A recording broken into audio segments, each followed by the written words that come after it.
के सामने अलग और पीठ पीछे अलग बात बनाने वालों से हमेशा सोशल डिस्टेंसिंग रखना चाहिए। क्यों? ऐसे लोग कोरोना से भी ज़्यादा खतरनाक होते हैं।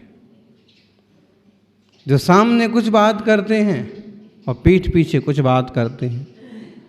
सामने आपकी प्रशंसा करते हैं, पीठ पीछे आपकी निंदा करते हैं। सामने हो तो आपसे बढ़ के, आपसे अच्छा और कोई नहीं, और पीठ पीछे जितनी बुराई कर सकते हैं, जितनी निंदा कर सकते हैं, जितना भिड़ा सकते हैं, सब भरपेट करते हैं।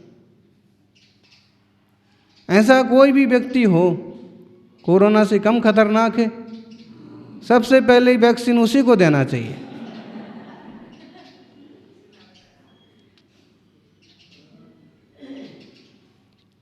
ये ज़्यादा बुराई की चीज़ है।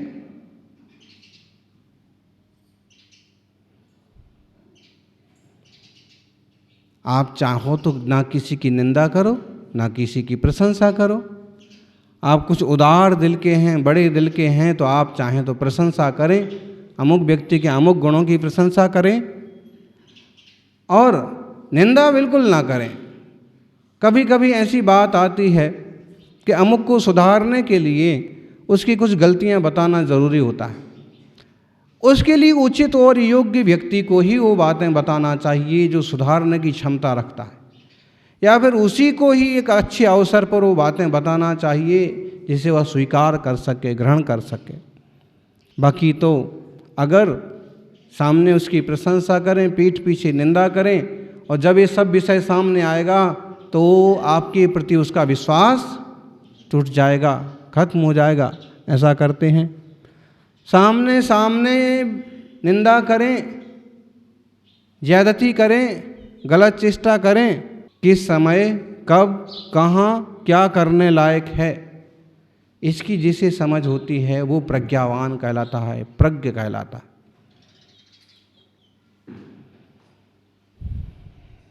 जिसे कहते हैं प्रज्ञ, सुप्रज्ञ, जो अवसर को समझता है, माहौल को समझता है।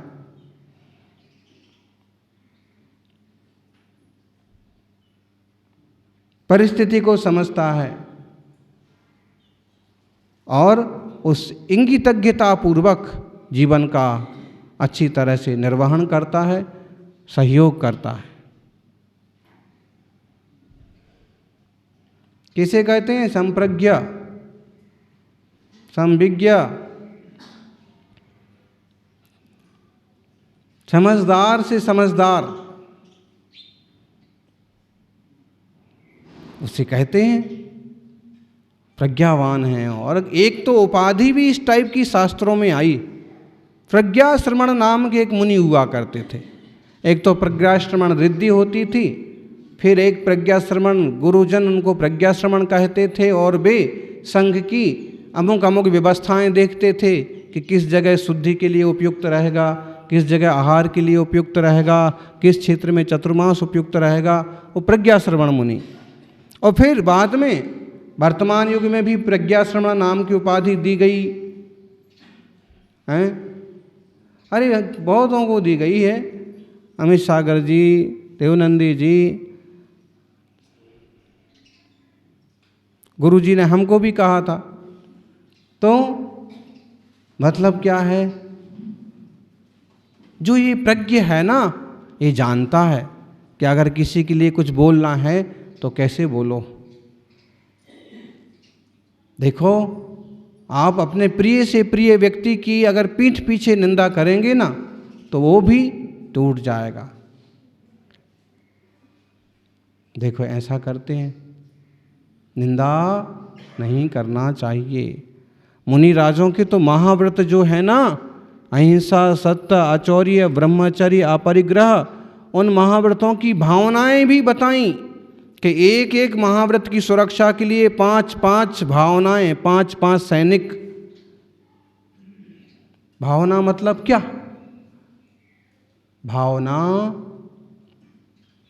भावना दिन रात मेरी सब सुखी संसार हो।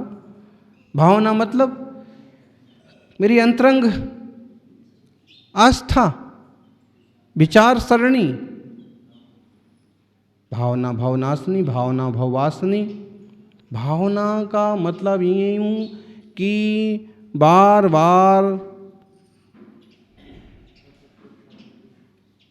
चिंतन करना। देखो, किसी चीज पर आप बार बार भावना देते हैं, जैसे मिठाई बनाते हैं तो मिठाई में भी एक जो चाशनी होती है, शीरा, चाशनी कितने ताव वाली है, कितने भाव वाली है, किस स्तर की है, उसको बराबर यूँ खींचेंगे, उसका जब तार निकलने लगेगा ना, उसको चेक करेंगे कि हाँ अब तार बराबर हो गया, तब जाके उसकी मिठाई बनेगी। शक्कर के घोल से मिठाई बनती नहीं है। बना वाली अम्माएं तो मुनक्के से मिठाई बना लेती हैं, एप्पल की चाशनी बना लेती हैं, लेकिन उसको कैसे बनाना, जब उसका तार खिंचा तब उसमें मिठाई बढ़िया बनती है। तार ना खिंचे, सिर्फ शक्कर पिघल गई, पानी में मिल गई और पतला पतला हो गया, और तुम उसमें जलेबियाँ डालो, जलेबी भर जाएंगी, सब खिचखिची पिचपिची हो जाएंगी, कुछ नहीं बनेगा। उसमें इतनी अग्नि की भावना देना, इतनी तेज अग्नि होना, इतनी मंद अग्नि होना, धीरे धीरे सेकना, जल्दी सेकना, है ना। ऐसे ही औषधियों में भी होता है, इसमें सूर्य भावना देना। सूर्य भावना मतलब ये औषधि जब तैयार करो तो ये जड़ी बूटियाँ सूरज की लाइट में सूखना चाहिए। इनको गोलियाँ बनाते समय ये सब गोलियाँ, ये पाउडर सूरज की लाइट में बनना चाहिए, ऊष्मा में बैठ के, फिर इतनी टाइम तक इतने बार ये सूरज की रोशनी में रखे रहना चाहिए। चंद्र भावना, चंद्रमा की लाइट में उनकी औषधियाँ सूखना चाहिए, उनकी लकड़ियाँ पिसना चाहिए, घिसना चाहिए, वो चंद्र की भावना। तो वो जो सूर्य चंद्र की भावना दी गई औषधियाँ हैं, तेल है, वो उस ढंग का काम करती है। भावना का मतलब है उसमें शक्ति पैदा करना। ऐसे ही ये 5 व्रत की 5 भावनाएं हैं, ये उन व्रतों में ताकत, स्थिरता, मजबूती पैदा करती हैं। अहिंसा व्रत की भावनाएं आचार्य कुंद स्वामी ने कही हैं, इसी आधार पर आचार्य उमा स्वामी ने भी कही हैं। भय गुत्ती मण गुत्ती इरिया समदी सुदान निखेवो अवलोय भोयणाए अहिंसाई भावना होंती। बांग मनोगुप्तिरिया दान शमित्या लोकित पान भोजनानी पंच। एक चारित्र बाहुट की गाथा, तत्वार सूत्र का सूत्र। अगर ये 5 बातें आप भाते रहेंगे तो आपका अहिंसा व्रत बढ़ता रहेगा, खत्मा नहीं होगा। देखो, धर्म भावना भाव, अभिषेक की भावना करो, गुरु सेवा की भावना करो, तो वैसे परिणाम बनते हैं और वैसा करते रहने की इच्छा बनी रहती। लेकिन अगर उन भावनाओं से दूर हो जाओ, माहौल से दूर हो जाओ, तो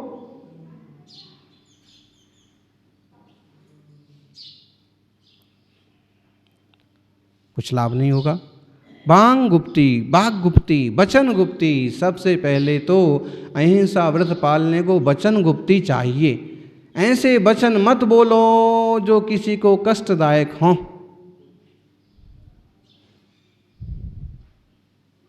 वचन गुप्ती, मुंह बंद रखो, चुप ही रहो। एक चुप 100 सुख। कौन क्या कर रहा है उसको पैसा करने दो। आपकी कोई जिम्मेदारी बनती है कदाचित, तो थोड़ा सा इशारा करो, इशारा कोई समझ जाए तो ठीक। अगर कोई इशारा नहीं समझता है तो इशारा भी नहीं समझ सकता। बह गुप्ती, वचन गुप्ती, चुप रहो, ज़्यादा बोलो मत। मन गुत्ती, मन का गोपन करो। अहिंसा महाव्रत पूरा पालना है तो मन से भी कुछ गलत सोचो मत। किसी के बारे में, किसी विषय के बारे में ज़्यादा विकल्प करने की ज़रूरत नहीं है। मन में तो ज़्यादा ही चलने लगता है ना। कभी कभी हम अमुक को बोल तो तब पाते हैं जब कुछ ज़्यादा होता है, और मन में उससे पहले ही से चलने लगता है। क्या 1 दिन हो गया है, 2 दिन हो गए हैं, अब 3 दिन हो गए हैं, बहुत हो गया झेलते झेलते, अब देखते हैं। तो मन में भी नहीं चलना चाहिए। मन गुप्ती, मन का गोपन करना, अपने मन की रक्षा करना क्रोध मान माया लोभ आदि कसाय भावों से। फिर ईर्ष्या समिति, अहिंसा व्रत पालना है तो ईर्ष्या समिति भी पालो। ईर्ष्या समिति मतलब देखभाल करके सूर्य के प्रकाश में 4 हाथ भूमि देख करके तीर्थ वंदना आदि के निमित्त से चलना फिरना, वो क्या कहलाएगा? ईर्ष्या समिति। अहिंसा महाव्रत पालना है तो ईर्ष्या समिति भी पालो। यूं मुंह उठाया चल दिए। अरे पाँव के नीचे ना इन बरसात के दिनों में तो ढेर के ढेर कीड़े आ जाते हैं। आपको मालूम है? सगर चक्रवर्ती के उन पुत्रों की जो कथा आती है, हैं? वो 60,000 जी पहले क्या थे?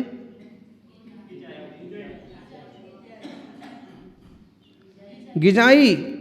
यहाँ भी थी गिजाई, छोटी छोटी लाल लाल लंबे लंबे जीभ, और कितने सारे एक साथ चलते हैं। और कैसे मर गए थे वो?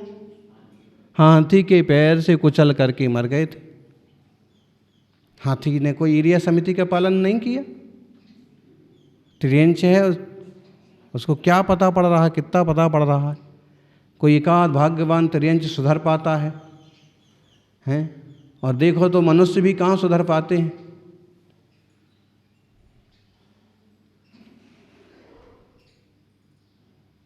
एक साथ वो सब के सब मरे, और क्या मरे बने? फिर सगर चक्रवर्ती के पुत्र बने। बताओ, वो 2 इंद्री कीड़ा था पहले, और एक साथ सब कुचल गए, वो मर गए, और क्या बन गए? कोई पुण्य होगा सत्ता में, कोई योग्यता होगी, कोई होनहार अच्छी होगी, तो राजा सगर के बेटे बन गए, चक्रवर्ती के।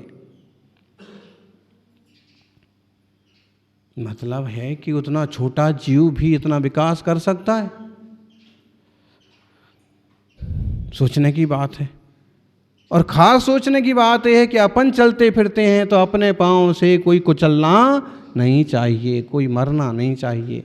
देखो, जीना मरना तो सबका लगा हुआ है, लेकिन मेरे कारण मेरे को प्रमाद हो और फिर किसी को नुकसान हो, वैसा नहीं होना चाहिए। नहीं तो उसमें मेरा क्या व्रत रहा? ईर्ष्या समिति। और इसमें 2 गुप्तियाँ ली हैं, 2 समिति ली हैं। ईर्ष्या समिति हो गई सुदान निक्षेपो, आदान निक्षेपण समिति। कोई भी सामान रखना है तो देखभाल करके उठाना रखना, मार्जन करो। ऐसा लिया और यूं फेंक दिया, तुमने जहाँ फेंका वहाँ मालूम पड़ा कि ढेर सारे चींटियाँ थीं, सब कुचल गईं, सब जल गईं, सब बह गईं।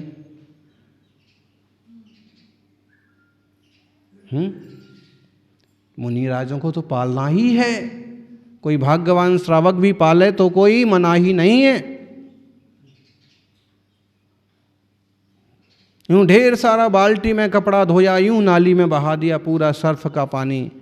मालूम पड़ा कि उसमें अंदर ढेर सारे कीड़े थे, छोटे छोटे, सब बिलबिला के जार से मर गए, खत्म हो गए। मुनि तो हाथ भी कहाँ धोते हैं? प्रासुक जगह पर। कभी कदा थूकना पड़े तो कहाँ थूकते हैं? देखभाल करके प्रासुक जगह पर। तो और कुछ भी किताब भी उठाना रखना है तो मार्जन करके। पिछी काहे के लिए है?